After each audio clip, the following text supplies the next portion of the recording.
El Instituto de Experimentación y Formación Artística, AC, en colaboración con La Otra Banda, colectivo La Otra Bandita, presenta Derecho a la ternura, un asunto de hombres.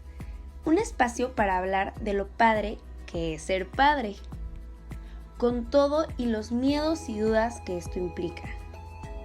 Acompañándote en este camino de reflexión, sensibilización y cambio en nuestros ejercicios de paternar, y con ello los retos, pero sobre todo, la ternura. Hola, ¿qué tal? Muy buenas tardes, noches, madrugadas o temporalidad en la que estén escuchando este podcast. Derecho a la ternura, un asunto de hombres. Hoy tenemos un invitado que quiero confesar, es alguien que lo he ido siguiendo en su trabajo. Él es Sebastián Fonseca. ¿Qué tal, Sebastián? Te mando un abrazo, un saludo. Quiero hacer unos comerciales antes. Primeramente a él lo conocí porque en una, ¿cómo decirlo? En una entrevista que le hicieron, él toca unos temas y tiene una frase que no se la quiero que no quiero nombrar porque en un momento quizá la vuelva a nombrar, y esa me atrapó, ¿no? Y nada más diré una primera parte que es: nadie quiere ser considerado, y ahí me detengo. Y no, de ahí se desataron tantas reflexiones. Después de ese momento me empecé a investigar de quién era Sebastián y por qué estaba proponiendo o hablando de ciertas cuestiones. Encontré que tenía un blog, pueden seguirlo en su página de internet, es Sebastián Fonseca, ahí condensa toda la información. Y bueno, antes de pasar a un punto, de decirles también que Sebastián tiene un libro, se llama La Ilusión Masculina. Léanlo, síganlo en sus redes y para que vean. Pero bueno, pasemos al tema que nos atañe y que nos consiste. Con Sebastián, fíjate que lo que ha ido cruzando o pasando es que de los diferentes episodios que hemos tenido, donde hemos analizado y platicado diversos temas, el último con el maestro Hernán Hernández, nos quedamos con diferentes sabores, y entre uno tenía que ver específicamente con el asunto de los varones en este ejercicio de paternar, pero también sí acercarnos del cuidado, sí acercarnos de estos nuevos como formas o modelos. Parte de lo que se hablaba era de que cambiar el juego, ¿qué cambió? Seguimos siendo los mismos, pero algo que cuando yo una vez quisiera compartirles a Sebastián, lo escuché en una conferencia.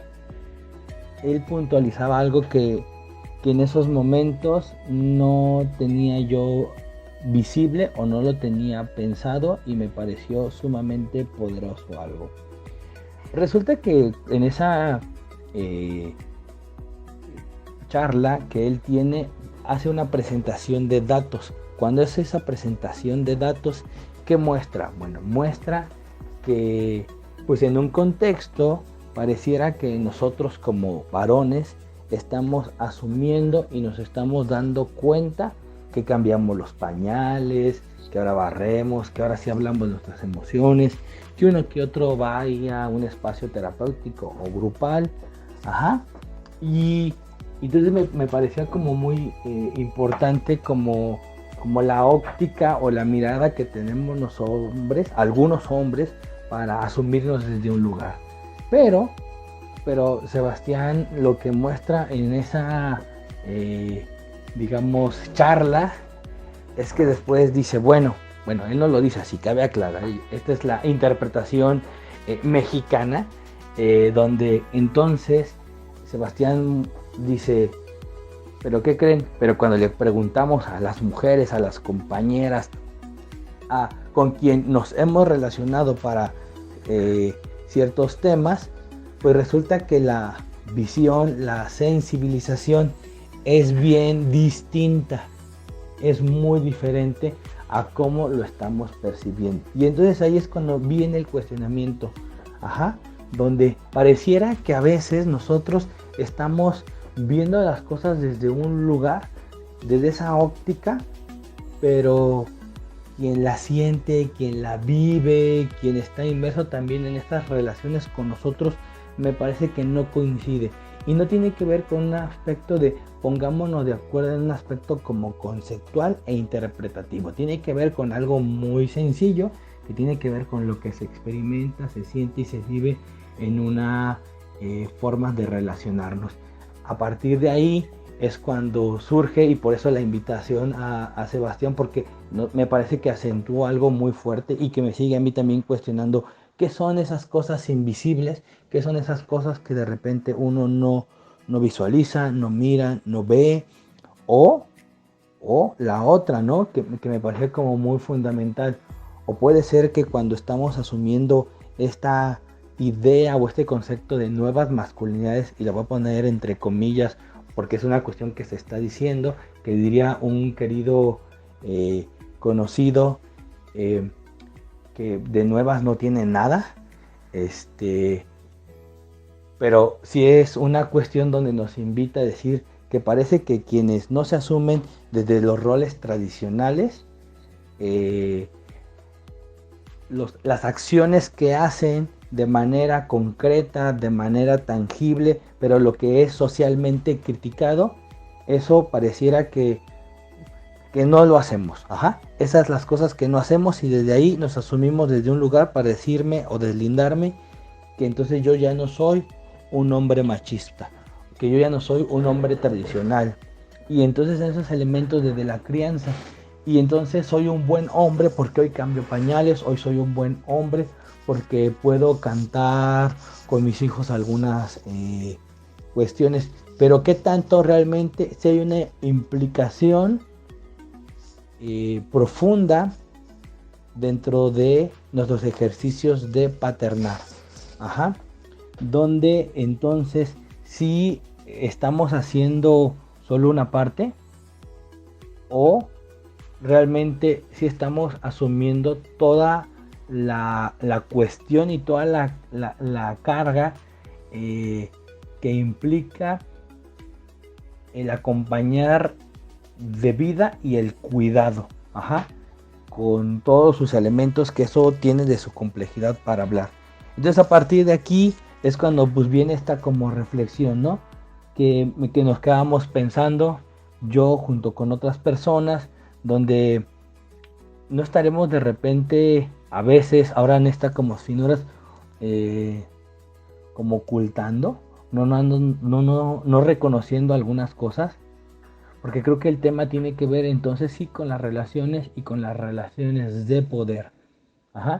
En este proceso de paternar ya estamos haciendo un cuestionamiento a esas relaciones de poder, a las implicaciones que estamos como teniendo, porque en estos nuevos paradigmas entonces ¿qué es lo que se visualiza? ¿Qué es lo que cuando solamente estoy visualizando una forma, un comportamiento y un entendimiento para como muy limitante, decir esto es lo que hace a un hombre tradicional, esto es lo que no lo hace, esto es lo que hace un machista, esto es lo que no hace, me parecería que quedaríamos como muy cortos. Entonces esta es la invitación en el podcast de hoy. Vamos a reflexionar un pequeño momento en algo donde yo me puedo asumir desde un lugar, desde un nuevo lugar, alejado de una idea masculina de crianza y de cuidado no tradicional, pero ahí es donde vamos a querer como detenernos, porque posiblemente pueda pasar el fenómeno que les quiero como platicar, que nosotros estemos percibiendo una cosa bien distinta, lo percibimos porque estamos alejándonos de ciertas formas que se decían, pero socialmente, de las que se puede como visibilizar, de las que hoy son llenas de crítica, y entonces de esas yo me alejo, porque me alejé, me puedo asumir de otro lugar, Y es donde podríamos decirnos, a ver, compañeros, hagámonos la siguiente pregunta y dejemos que Sebastián nos pueda como compartir. ¿Dejamos de ser machistas? ¿O estamos siendo unos compañeros machistas muy finos, con unas formas muy sutiles para seguir asumiendo y manteniendo nuestro privilegio, nuestras complicidades, y cómo eso entonces nos puede permitir realmente cuestionar cómo entonces estoy implicándome en la crianza de mis hijas e hijos? Pues bueno, escuchemos hoy a nuestro querido Sebastián Fonseca. Ya desde hace unos años que se viene hablando de cambios en las formas de ejercer la paternidad y en las maneras en que los varones nos relacionamos con el entorno, ¿no? Se habla de que somos más amables, más colaborativos, menos violentos, que nos permitimos ciertas emociones que el modelo clásico no, etcétera, etcétera, etcétera. Esta idea en buena medida la está asumiendo el sentido común, ¿no? El imaginario colectivo entiende que este cambio se está dando, ¿sí? De hecho, nadie quiere que lo acusen de machista, ni siquiera aquellos que claramente son machistas, ¿no? Ahora, este cambio en la imagen que el sentido común tiene acerca de la masculinidad, esta idea del varón más amable, comprensivo, que arregla toda diferencia con un diálogo, con una sonrisa, sigue estando lejos de la realidad, porque si miramos las estadísticas, enseguida vemos que la violencia irradiada por este modelo cultural de la construcción de la masculinidad en coordenadas patriarcales sigue siendo un verdadero problema, un problema estructural, ¿no? Y este choque del imaginario colectivo con los datos duros, con la evidencia empírica, también puede comprobarse en el entorno familiar y de amistades, donde las formas de crianza, el tipo de colaboración y distribución de las tareas domésticas, de las tareas de la casa, no parecen haber cambiado mucho, ¿no?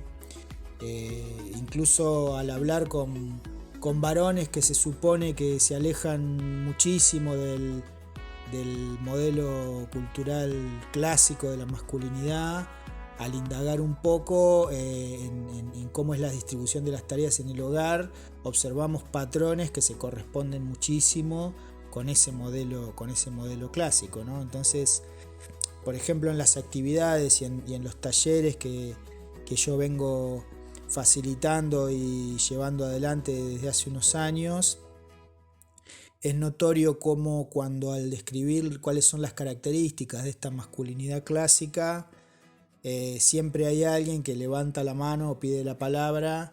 Generalmente se trata de un varón que para decir que ese modelo ya no existe, que eso ya no es así, que el mundo cambió, que la realidad es otra, etcétera, etcétera. Pero enseguida, cuando hacemos una actividad que es simplemente el ejercicio de preguntar si alguien de las personas presentes conoce algún varón que haya decidido, que haya tomado la decisión por propia voluntad de poner en pausa su carrera profesional o sus estudios para dedicarse a tiempo completo a la crianza y a las tareas del hogar. Y la respuesta siempre es muy similar, ¿no? Menos del 5% asegura conocer o haber conocido alguna experiencia de este estilo. Y es muy interesante también algunos resultados de algunas indagaciones, de algunos estudios. Por ejemplo, el año pasado una consultora de género y diversidad muy prestigiosa, que es la consultora Bridge the Gap, especializada en temas de género, hizo una encuesta en toda Latinoamérica acerca de la percepción de la distribución de las tareas domésticas en este contexto. Y por ejemplo, en nuestro caso, en Argentina, ocurrió que 6 de cada 10 varones encuestados consideró que existe una distribución más equitativa de las actividades domésticas en este contexto de pandemia, ¿no? Pero solamente 3 de cada 10 mujeres estuvieron de acuerdo con esta afirmación, ¿sí? Es decir, entonces, que existe una diferencia notable en la manera en que percibimos la realidad según el género, ¿no?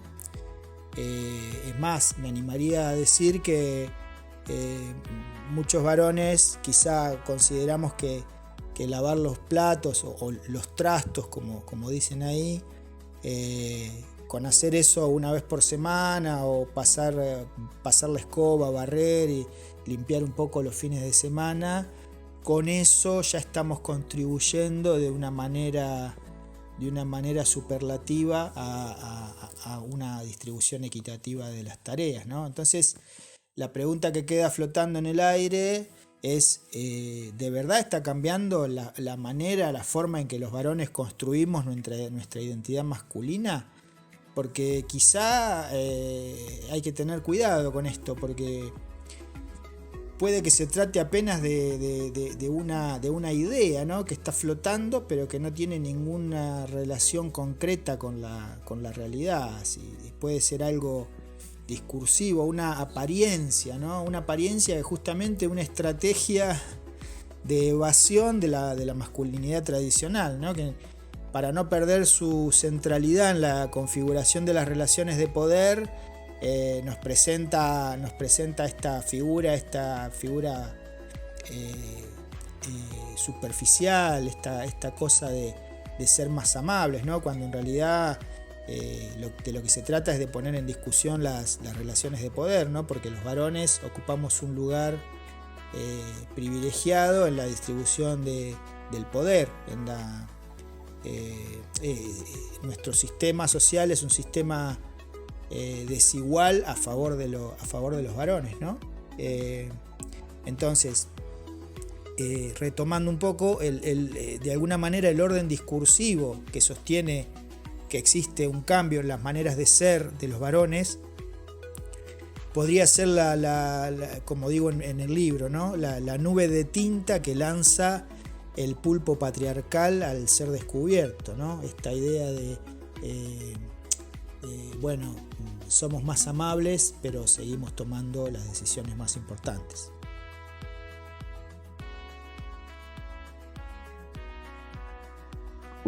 Qué importante, qué fuerte, qué confrontante fue escuchar a Sebastián. Me quedo con con esto último, ¿no? O sea, sí, más amables, pero seguimos tomando las decisiones de la economía, de la educación, dónde van a estudiar los niños en el colegio, del parto, porque somos los que pagamos. O sea, me cruza y me deja pensando eso. Y también me deja pensando mucho esa frase tan potente y poderosa que es: nadie quiere ser considerado machista, aunque claramente lo son. Muchas gracias por este momento, por este espacio. Esperamos que lo hayan disfrutado como nosotros. Y pues bueno, agradecerte muchísimo, Sebastián, por tu tiempo, por tu momento, por estar aquí. Y bueno, queremos dar un último comercial. En su página, o si no por Spotify, pueden encontrar los episodios del podcast que tiene Sebastián, que se llama Masculinidades Igualitarias. Así lo pueden encontrar, Masculinidades Igualitarias. Ya está la temporada 1 y está iniciando la temporada 2. Escúchenlo. tiene cosas muy importantes, muy relevantes para seguirnos repensando y cuestionando. También pueden seguir su blog, que tiene bastantes cosas muy importantes y reflexivas y sensoriales, porque al final uno sí se queda como sintiendo un montón de asuntos en el cuerpo cuando lea a Sebastián. Ahí está su blog, sus textos, sus entrevistas. Sigan a Sebastián, y pues bueno, nos vemos para la próxima en otro episodio más de su podcast Derecho a la Ternura, un asunto de hombres.